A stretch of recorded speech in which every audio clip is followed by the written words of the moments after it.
Bonjour chers amis, c'est avec joie que nous nous retrouvons pour ce culte et que nous allons partager ensemble ces moments et nous voulons vraiment avant tout accueillir notre Seigneur et je vous invite à prier. Seigneur notre Dieu, nous voulons te louer, te rendre grâce Seigneur pour ta présence et pour cette nouvelle occasion que tu nous donnes Seigneur d'être à ton écoute. Que vraiment ton esprit Seigneur puisse parler à nos cœurs, Seigneur, et que nous puissions recevoir chacune, quelque chose de ta part qui nous fortifie, qui nous encourage et qui nous rapproche de toi. Seigneur, vraiment que ces moments soient sous ton onction et ta bénédiction, dans le bon nom de Jésus. Amen. Voilà, donc nous allons avoir un moment de témoignage pour débuter ces instants après le cantique. Merci.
Voilà, le temps de témoignage. C'est vrai que cette semaine-ci, on a eu un temps un peu particulier.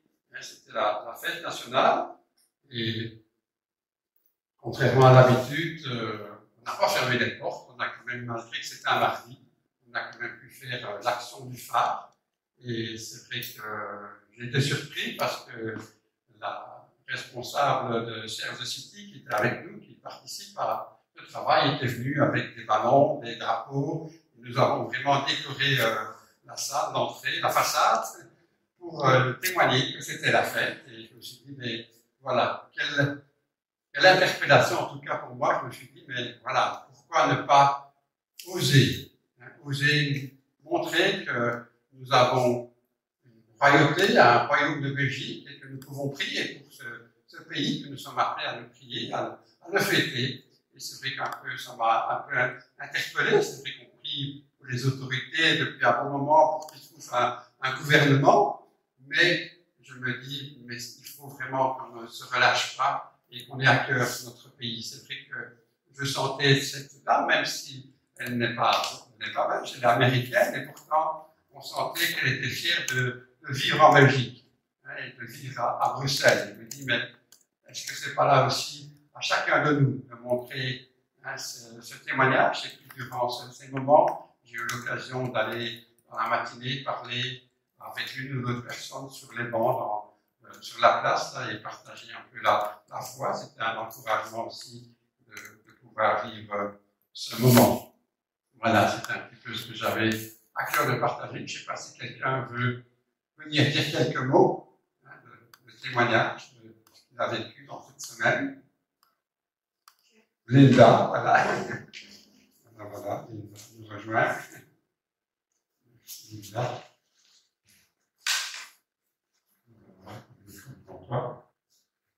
Ce matin, les chants que nous avons chantés nous ont parlé de travail. Travailler le dimanche, ce n'est pas vraiment le fort de chacun, mais je dois dire que pour le moment, mes conditions de travail ne sont pas vraiment particulièrement chouettes. D'abord, les 3/4 de mes collègues sont en télétravail, et deuxièmement, la technologie en profite pour mettre des mises à jour auxquelles on ne s'attend pas. Donc, les conditions de travail sont un peu matériellement pas très favorables. Pourtant, on fait notre travail. Je sens que le collègue qui est avec moi, les collègues qui sont avec moi font leur travail. On le fait avec eux parce qu'on aime de servir les gens. On aime de leur donner un petit peu de bon cœur dans un monde qui va un petit peu de travers. Et si le Seigneur nous demande de travailler, si la Bible nous demande de travailler, c'est pas pour rien. C'est parce qu'on est fait pour servir et non pour être servi. Quelles que soient parfois les conditions. Alors ma prière est la suivante, mon témoignage est le suivant, c'est que le Seigneur m'emploie à son service dans ce travail. Et ma prière est la suivante, c'est que dans ce monde qui passe dans un tunnel où apparemment on n'a pas l'air de voir le bout, nous puissions être ces petites lampes qui éclairent le tunnel. J'étais frappée quand je passais en dessous du tunnel de la gare centrale, la jonction. Je ne sais pas si vous avez remarqué l'éclairage, ce sont des grands tubes, maintenant des grands tubes au néon. Chaque fois que je passe dedans, dans une but, c'est pour éclairer toute une salle de bal, ça. C'est pas pour éclairer un tunnel. Alors voilà, que nous puissions être les grands tubes de néon qui éclairent le tunnel par lequel le monde est en train de passer. Je demande ça au Seigneur et je lui dis grâce à gloire à Dieu. Amen.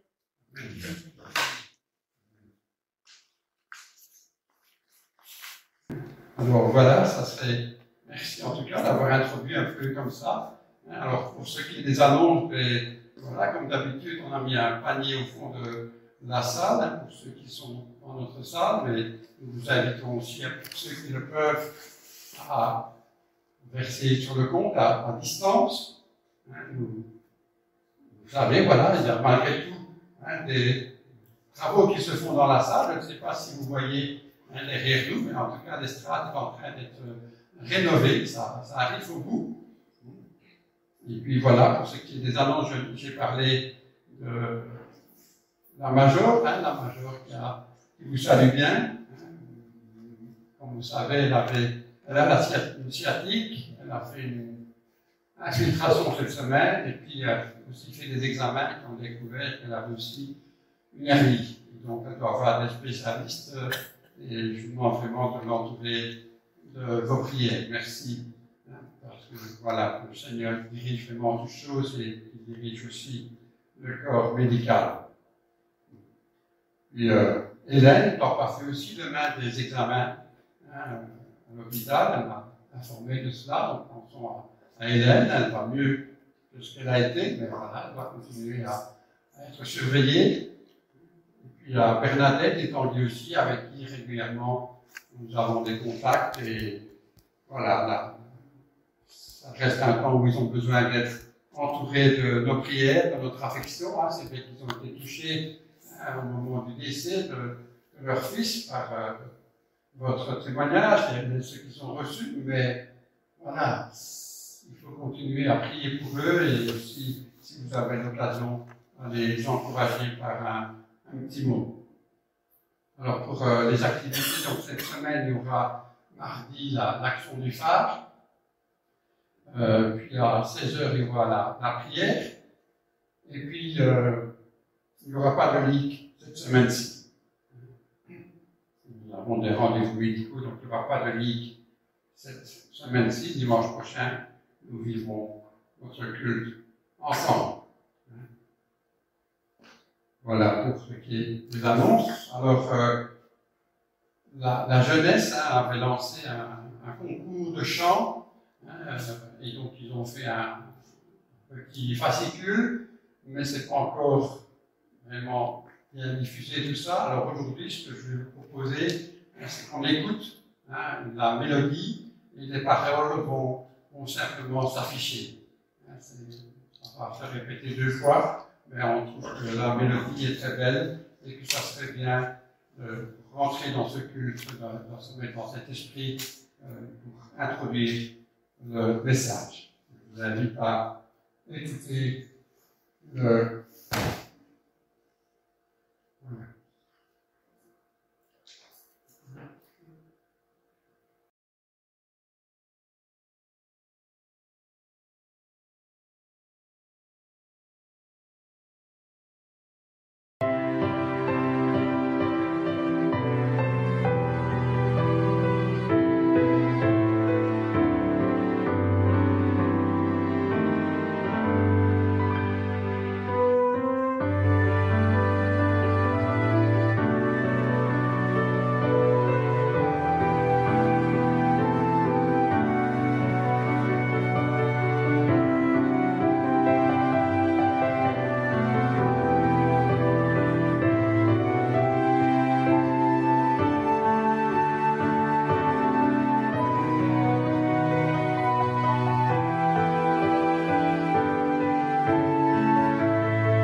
Voilà, une belle mélodie et de belles paroles. Ces belles paroles qui nous rappellent les bontés du Seigneur. Alors, comme je vous le disais, nous allons prendre la deuxième partie. Oui, merci Raphaël, parce que j'ai oublié de vous informer. Donc, le frère de Raphaël, qui on a déjà demandé votre intercession la semaine passée, a été hospitalisé, ils sont en train de faire des examens, mais voilà, c'est vrai que Raphaël demandait qu'on continue à penser à lui dans la prière. Merci. Merci.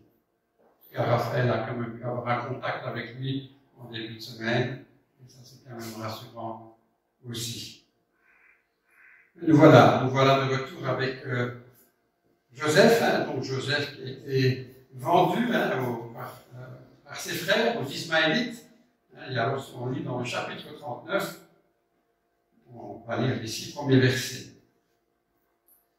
Les Ismaélites qui ont emmené Joseph en Égypte l'ont vendu à un Égyptien, Potiphar. Cet homme est un officier du roi, le commandant de ses gardes. Le Seigneur est avec Joseph et tout lui réussit. Joseph a habite dans la maison de son maître égyptien. Potiphar le voit. Le Seigneur est avec Joseph et il fait réussir tous ses projets. Alors, Potiphar se montre bon envers lui. Et il le prend à son service. Il lui confie la responsabilité de la maison et de tout ce qu'il possède. Dès que Potiphar a fait cela, le Seigneur bénit ses affaires à cause de Joseph. La bénédiction du Seigneur s'étend à tous ses biens, dans sa maison comme dans ses champs.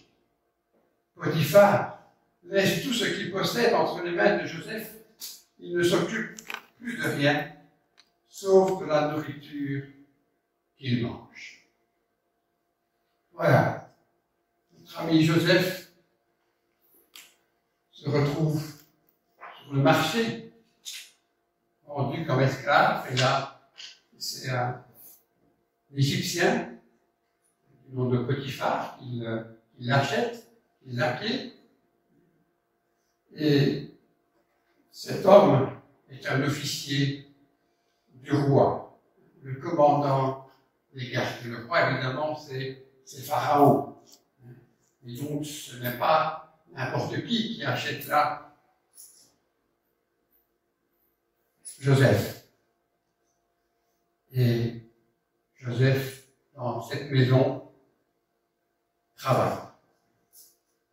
Travaille de tout son cœur, je dirais. Et s'il se retrouve devant l'autorité, sous l'autorité de Potiphar, je crois qu'il est aussi important de se dire que Joseph a une autorité peut-être invisible, celle qui est dans son cœur, c'est Dieu. Et je crois que c'est encore actuel. Chaque travail nous soumet à une autorité, quelle qu'elle soit. Mais en tant qu'enfants de Dieu, nous avons aussi cette autorité de Dieu, qui est là pour nous accompagner, qui est là pour nous guider. C'est vrai que c'est peut-être un terme qui vous fait peur quand on parle autorité dans notre contexte d'aujourd'hui. Et pourtant, il est important de savoir que l'autorité que Joseph a, la parole nous dit que c'est celui qui ne sommeille ni ne dort, celui qui te garde. On voit là que Dieu est avec nous en permanence, il veille sur nous. Et là, c'est important. Et on voit que, au travers de la vie de Joseph, va se découler tout un témoignage. Potiphar va réaliser que cet esclave qu'il a acheté, tout ce qu'il fait est béni. Et il va se sentir interpellé et il va confier à Potiphar la gestion de toute sa maison. Est-ce qu'on est conscient de cela? Oui. Potiphar va confier à Joseph toute la gestion de sa maison. Excusez-moi. Joseph a été vendu par ses frères, on nous dit, dans la période de ses 17 ans. Donc il a peut-être 18 ans, 19 ans, mais est-ce qu'on réalise que Potiphar, qui sait ce qu'est l'autorité, va confier à son esclave, son jeune esclave, toute la maison, tout le fonctionnement de la maison, même ce qui est dans les champs. Quel témoignage! Est-ce qu'on réalise que Joseph a ce témoignage parce qu'il est en communion avec Dieu, parce que, au-delà de respecter l'autorité de Potiphar, il a cette autorité de Dieu qui l'incite à un travail bien fait, à un travail complet. Et Dieu va bénir cela. Moi, ça m'interpelle. Je me suis dit, mais et nous, aujourd'hui, est-ce que notre patron, est-ce que les gens autour de nous réalisent? Est-ce qu'on fait une différence? Est-ce qu'ils réalisent qu'en nous, il y a une différence? Est-ce qu'ils nous confient de nouvelles choses? Quel témoignage je trouve pour Joseph. Et si Joseph est béni de Dieu, je crois qu'encore aujourd'hui, Dieu veut nous bénir. Parce que Dieu n'a pas changé. Il est le même hier, aujourd'hui et éternellement. Donc il veut aussi nous bénir dans ce qu'on est, dans ce qu'on fait. Il veut bénir notre travail, mais notre entourage et notre entreprise et notre patron et le foyer. Est-ce qu'on réalise l'impact de Dieu dans tout cela? C'est interpellant. Je vous invite à continuer cette lecture. Joseph est beau et son visage est agréable. Au bout de quelque temps, la femme de son maître le remarque et lui dit « Couche avec moi ». Joseph refuse. Et il dit à la femme de son maître « Depuis que je suis ici, mon maître ne s'occupe plus de rien dans sa maison. Il m'a confié tout ce qu'il possède dans cette maison. Il n'a plus de pouvoir. Il n'a pas plus de pouvoir que moi. Il ne m'a rien interdit, sauf de te toucher parce que tu es sa femme. Alors comment est-ce que je peux faire un acte aussi grave et pécher contre Dieu? Tous les jours, la femme de Potiphar demande à Joseph de venir dans son lit et de s'unir à elle, mais Joseph ne l'écoute pas. Moi, quand je lis ça, je ne peux dire que Joseph est un champion. On voit la tentation auquel il est confronté, dans la situation dans laquelle il se trouve, et il est là. Il reste fidèle à son autorité, fidèle à Potiphar, et fidèle à Dieu. On réalise que la tentation, quelque part, c'est ce qu'il te manque, ou plutôt ce que tu as l'impression qu'il te manque. Pour la femme de Potiphar, qu'est-ce qui lui manque? Elle a certainement l'argent, le bien-être, des servantes, et on peut rajouter certainement beaucoup de choses. Mais elle regarde avec ses yeux. Et on nous dit que Joseph était beau, un visage agréable. Et là, la convoitise s'éveille en elle. La beauté de l'esclave, de Joseph. C'est vrai qu'il a une vingtaine d'années. Et là, on réalise que c'est pas un mal qui est réservé à cette époque de Joseph. On voit qu'encore, au travers des siècles, encore aujourd'hui, combien la tentation sexuelle est présente.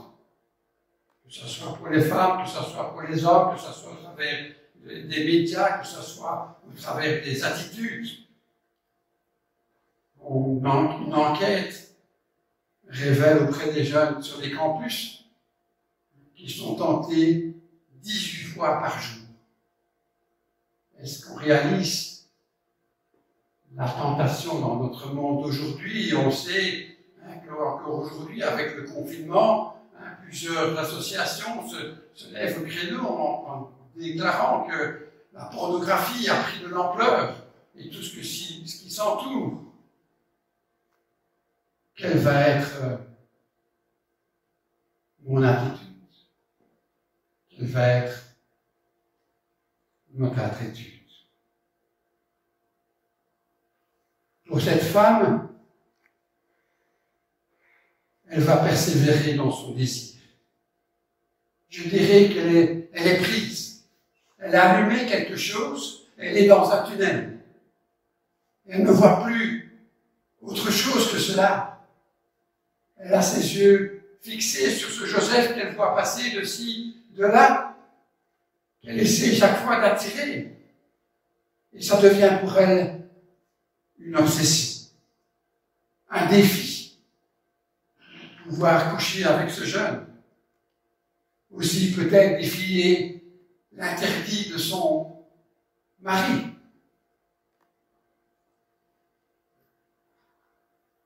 Et Joseph reste fidèle. Il cédait.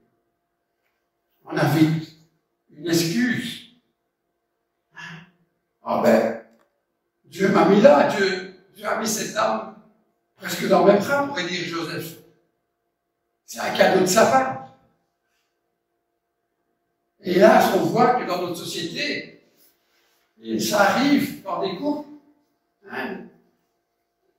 un des conjoints rencontre quelqu'un qui lui est sympathique et tout d'un coup, on a l'impression que c'est Dieu qui nous envoie quelqu'un. Est-ce que on est conscient que ce n'est pas du tout dans ce plan de Dieu? C'est vrai que Dieu veut notre bonheur, Dieu nous aime. Mais croyez-vous qu'il va renier sa parole? Lorsqu'il voit qu'il y a un couple, sa parole nous dit « Tu ne sépareras pas ce que Dieu a uni ». Et donc là, on voit que toutes les interprétations, toutes les excuses qu'on peut essayer de trouver ne sont pas dans le plan de Dieu. On voit déjà du temps de Jésus, les pharisiens qui lui posaient déjà cette question, ai-je le droit de quitter ma femme? Quelle autorité nous habite aujourd'hui? Quelle est l'autorité visible qui est dans mon cœur? Est-ce que c'est le travail, l'adultère, la convoitise, la femme, le sexe, de différentes manières? La gourmandise, il y a toutes sortes. On trouve toutes sortes d'excuses. Et ici, je trouve merveilleux la façon dont Joseph va réagir. Il va dire à cette femme, nous ne sommes pas deux, nous sommes 4. Il y a ton mari. C'est mon maître. Il a confiance en moi. Il m'a montré sa confiance. Il me fait confiance. Toutes les choses me sont permises dans la maison, sauf toi, parce que tu es sa femme. Il aurait pu dire, oui, ton maître, ton mari, il va se promener, il est toujours en malade, il prend du temps ensemble. Non, il va mettre en évidence Potiphar. Il va dire non. C'est lui mon maître, et c'est lui ton mari. Et puis, il va dire, il y a Dieu. Est-ce que je ferai ça devant Dieu? Mon autorité à moi, mon Dieu. On voit qu'il y a la femme, Potiphar, Dieu et Joseph. Mais Joseph remet chacun à sa place. Et il sait à qui il appartient. Moi, je trouve interpellante cette attitude de Joseph. Alors, réalisant que c'est vrai, dans notre monde d'aujourd'hui, les tentations sont là aussi. Mais en réalisant aussi que si on ouvre une porte, c'est dangereux. Si on répond à un message, ça peut être dangereux. Et là, on voit que Joseph a pris ses décisions. Je ne discute pas. Je ne joue pas. Je ne rentre pas dans tes plans. Je reste sous l'autorité de Potiphar, mais sous l'autorité de Dieu. Je sais que c'est là le bon choix. C'est là mon identité d'enfant de Dieu. Je n'ai que Potiphar et Dieu comme maître. Et on a un cantique qui nous dit « Je n'ai qu'un seul maître ». Et je crois que c'est ce que nous sommes aussi appelés à avoir. Et c'est une position que chaque jour nous sommes appelés à prendre. Aujourd'hui, je ne veux pas me détourner. Je veux garder mon contact avec Dieu. Je sais que le diable est là, mais je veux garder Dieu dans mon cœur. Joseph réussit à résister. Mais on continue de cette lecture au verset 12. La femme de Potiphar. Un jour, verset 11, un jour il entre dans la maison pour faire son travail. Les serviteurs ne sont pas là. La femme de Potiphar prend Joseph par son vêtement et elle lui dit « Couche avec moi ». Joseph lui laisse son vêtement dans les mains et il s'enfuit de la maison. La femme voit que Joseph a fui dehors en lui laissant son vêtement dans les mains. Alors elle appelle les serviteurs et leur dit « Regardez, mon mari nous a amené un Hébreu pour nous insulter. Il s'est approché de moi pour coucher avec moi, mais j'ai poussé un grand cri. Alors quand il m'a entendu crier et appeler, il s'est enfui tout de suite de la maison en laissant son vêtement à côté de moi. » Puis la femme garde le vêtement de Joseph près d'elle jusqu'au retour de son mari. Voilà, on voit le lion rugissant qui est là, qui est prête à saisir sa proie, à tenter sa proie. Et on voit ici que cette femme est habitée par cet esprit. Elle touche, elle réalise qu'elle est seule dans la maison avec Joseph, elle va l'agripper, l'attraper. Joseph préfère laisser sa tunique et fuir, s'écarter du mal, fuir loin du mal. C'est là que Joseph a comme plan. C'est de dire non, non, je ne veux pas succomber à la tentation. Je veux garder ma liberté. Et il s'enfuit. Il s'enfuit loin. Quelles conséquences est-ce qu'on réalise? Est-ce que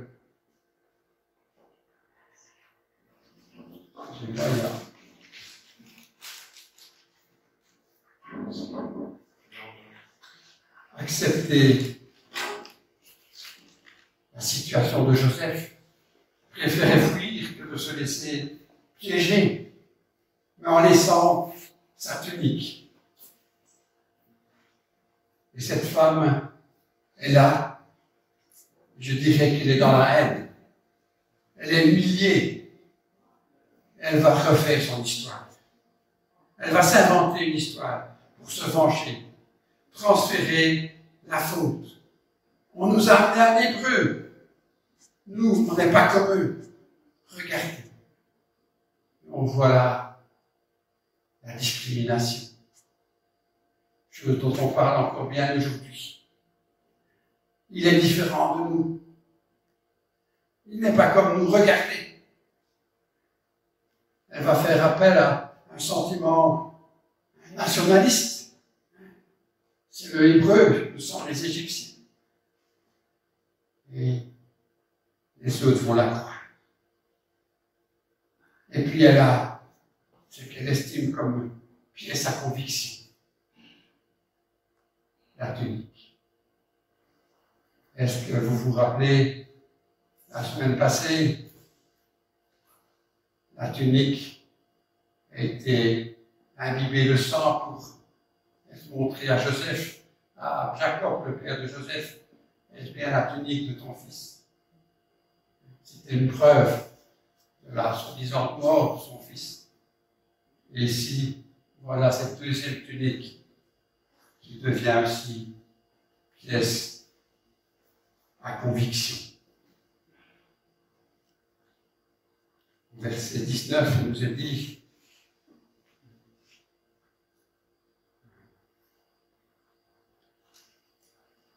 quand le maître entend ce que sa femme lui raconte, il se met en colère. Il fait arrêter Joseph pour le mettre en prison, là où on enferme les prisonniers du roi.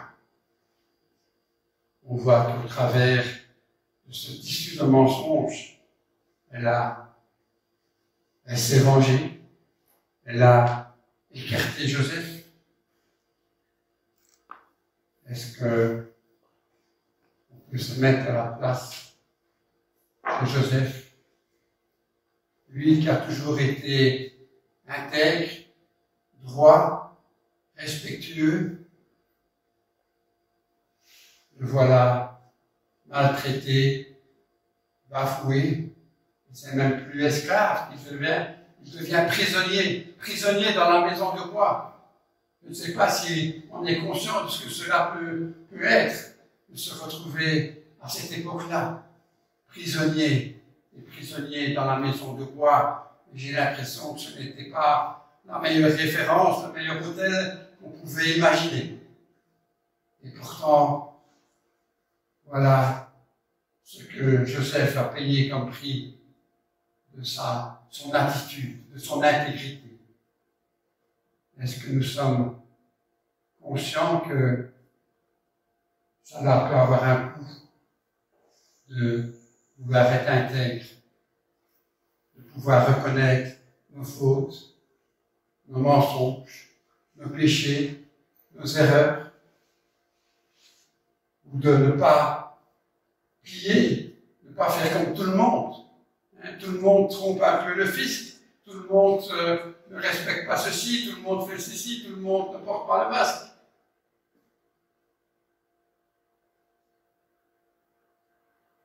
Et nous,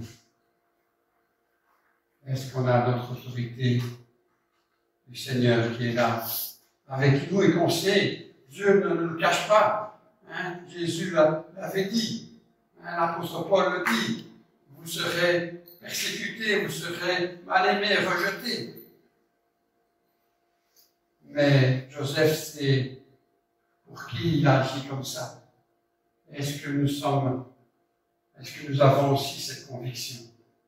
Est-ce que je peux dire non à la tentation, non au péché, prendre position dès le matin et dire non Seigneur, viens à mon secours? Pourquoi nous sommes-nous tellement invités à ouvrir la parole, à lire la parole? Parce que cette parole est là pour nous soutenir, pour nous encourager, pour nous aider.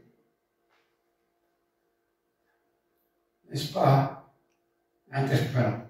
Et puis Joseph, là, qui se retrouve en prison, il doit se poser ces questions. Mais Seigneur, auprès de Potiphar, je pouvais avoir un témoignage. Ici en prison, qu'est-ce que je peux faire? Qui puis-je être? Et là, chose interpellante quand on lit les versets suivants. Pendant que Joseph est dans cette prison, le Seigneur est avec lui et lui montre sa bonté. Le Seigneur n'a pas abandonné son enfant. Le Seigneur ne nous abandonne pas. Le Seigneur nous aime, il nous connaît. Et il sait même peut-être parfois dans les conditions on arrive, et peut-être parfois à cause de son nom. Mais il nous aime. Et il est là, à nos côtés. Et il permet que le commandant de la prison commence à faire confiance à Joseph. N'est-ce pas interpellant de voir cette constance de Joseph? nous sommes appelés aussi à vivre cette constance. Alors oui, peut-être que vous allez me dire ce matin, mais je suis tombé dans la tentation. J'ai péché. J'ai raté le but. C'est fini? Non. Non, la bonne nouvelle que nous avons, c'est que Jésus est venu pour nous sauver. Que Jésus est venu à cette croix pour porter notre péché. Et Jésus nous connaît nos faiblesses et il sait que nous ne sommes pas tous des Joseph. Mais nous pouvons nous approcher de lui. Nous pouvons venir à la croix et dire, Seigneur, pardonne-moi. Seigneur, viens à mon secours. J'ai besoin de toi. Viens, guide-moi. Pardonne-moi, restaure-moi. Parce que c'est là le plan de Dieu. Il veut nous restaurer. Il veut nous redonner une tunique.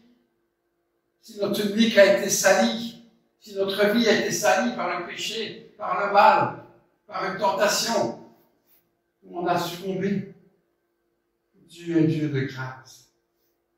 Et nous pouvons venir à lui. C'est vrai que nous sommes peut-être certainement appelés à être comme Joseph, intègre dans notre vie. Mais voilà, on sait que nous pouvons avoir besoin de la croix, du pardon, de la grâce de Dieu.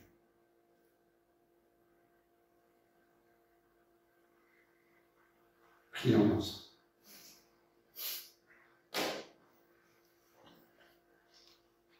Seigneur, nous sommes là, devant toi, interpellés par ta parole qui, ce matin, nous parle de relation d'autorité avec notre employeur, notre responsable, mais aussi avec toi. Seigneur, tu nous invites à marcher dans tes voies. Tu nous invites à rester fidèles à nos engagements. Seigneur, tu vois aussi dans notre monde combien les tentations diverses sont là. Au travers de ce passage, tu nous montres Joseph qui a choisi de te rester fidèle, même si cela a un prix. Parce qu'il sait qu'en toi est la vie. Et nous le savons aussi. Nous savons qu'en toi est le pardon, la grâce et la vie éternelle. Alors ce matin aussi, tu nous invites peut-être à venir près de toi, à la croix. Simplement pour te demander pardon, reconnaître notre besoin de restauration, de pardon, de grâce. Alors Seigneur, merci, parce que tu as tout accompli. Si quelqu'un désire, il peut s'avancer pour prier, s'approcher de Dieu, lui crier au secours, que ce soit ici dans la salle, que ce soit chez vous. N'hésitez pas à vous arrêter. Seigneur, aide-moi, viens à mon secours. Je veux suivre cet exemple de Joseph. Et je crois en ton amour. Je crois qu'en toi est la grâce, le pardon et la vie éternelle. Merci.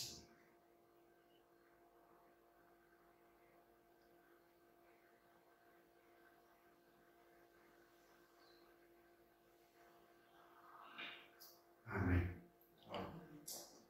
Amen. Que le Seigneur dans mon cœur, je me trouve humble devant lui. Ardent à le servir, pur dans le chemin qu'il trace. Je vous invite à vous lever pour chanter la bénédiction.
Voilà cette bénédiction.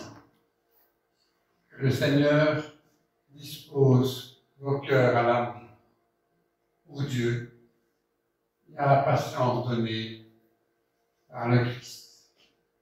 Dieu de ce musicien. Le Seigneur vous accompagne dans cette semaine qui nous aide les uns les autres à marcher fidèlement dans son chemin avec sa présence en toutes choses. Soyez bénis et un bon dimanche. Amen.